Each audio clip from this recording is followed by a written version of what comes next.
Gracias, señor presidente. Era para manifestar mi posición, que es la del bloque del Frente de Izquierda en relación al juicio político que se ha solicitado.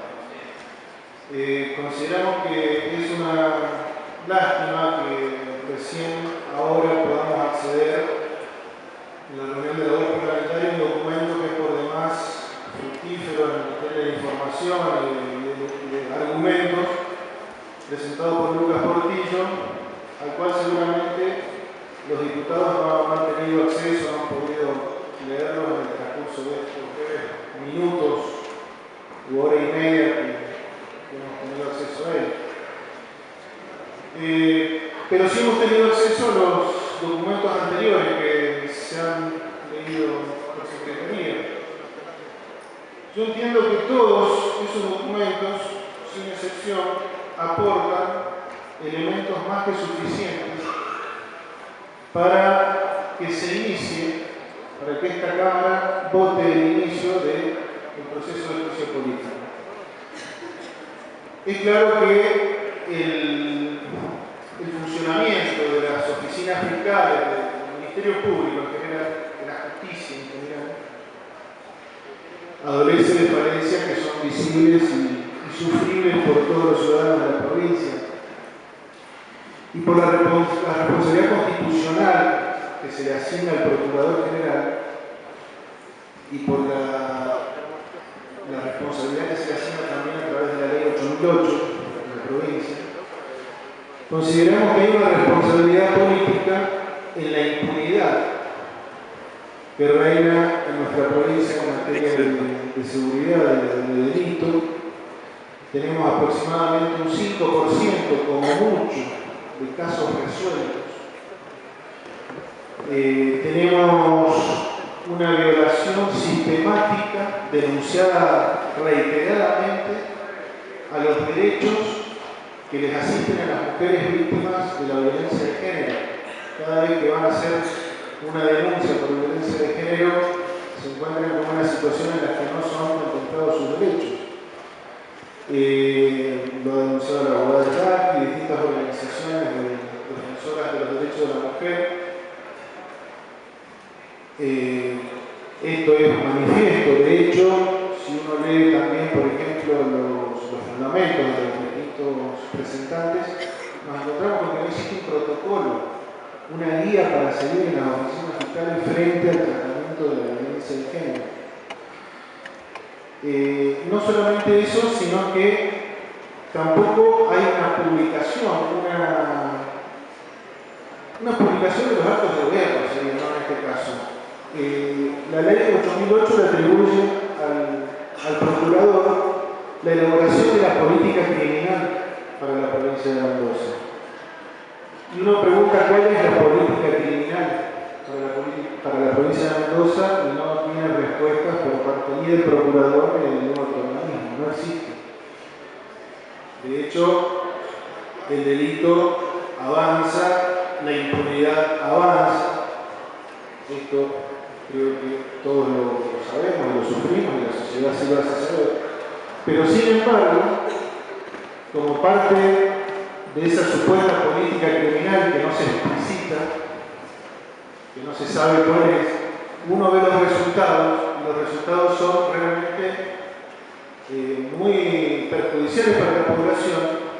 Y por otra parte, nos encontramos con que la población carcelaria ha aumentado en un 100% en los últimos 15 años.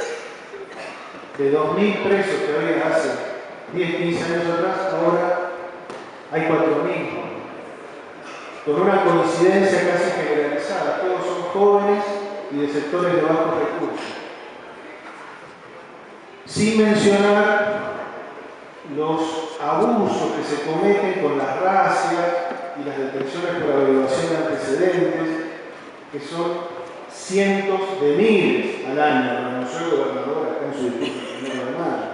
Y de esas encarcelaciones por averiguación de antecedentes tenemos nefastas consecuencias, como por ejemplo los suicidios, entre comillas, de los jóvenes de nuestras comisarías, como Leonardo Rodríguez en la comisaría 27, producto de este tipo de detenciones arbitrarias. el procurador es el jefe de los fiscales y también es el jefe de los defensores, lo cual constituye de por sí una aberración, no puede ser la misma persona la que dirija a los fiscales y los que dirija a los defensores oficiales. Ya de por sí ahí ya tenemos un problema que habría que elaborar una política para modificar esto. Pero bueno, evidentemente hay una política de encarcelamiento de los jóvenes, de los sectores populares que no tienen sentencia. La mitad de la población carcelaria no tiene sentencia. Para que se le otorgue la detención preventiva, a veces pasan años, un año, cuando por ley tiene que ser dictada a los 10 días. Es decir, que están detenidos cientos de personas de la provincia de Mendoza en condiciones ilegales y no tiene responsabilidad el procurador de la Corte. Vaya si la tiene, señor presidente. Aparte de los abusos sistemáticos, de la violación sistemática de los derechos humanos que se ejercen en esas cárceles y en las comisarías que son de fama internacional en la provincia de Mendoza. Por eso, señor presidente, uno cuestiona la responsabilidad política. Esta Cámara no tiene que condenar a nadie.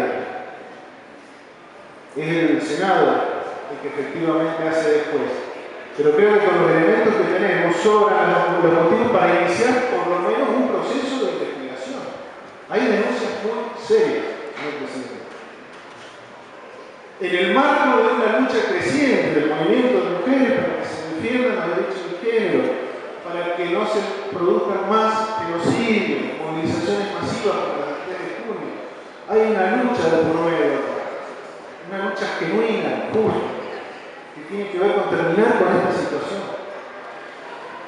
Y los trabajadores de las oficinas fiscales, a falta de iniciativa del procurador, los trabajadores son los que están denunciando y pidiendo reformas y elaborando propuestas.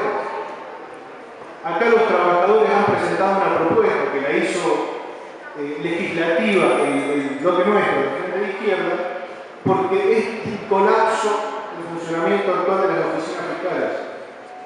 Son compañeros trabajadores que están sometidos a la urgencia, a la emergencia, a la violencia social cotidianamente, que tienen horarios rotativos, que tienen que funcionar las 24 horas del día, los 365 días del año, pero resulta que las autoridades de las oficinas fiscales, los ayudantes fiscales, tienen guardia pasiva, no van a la noche.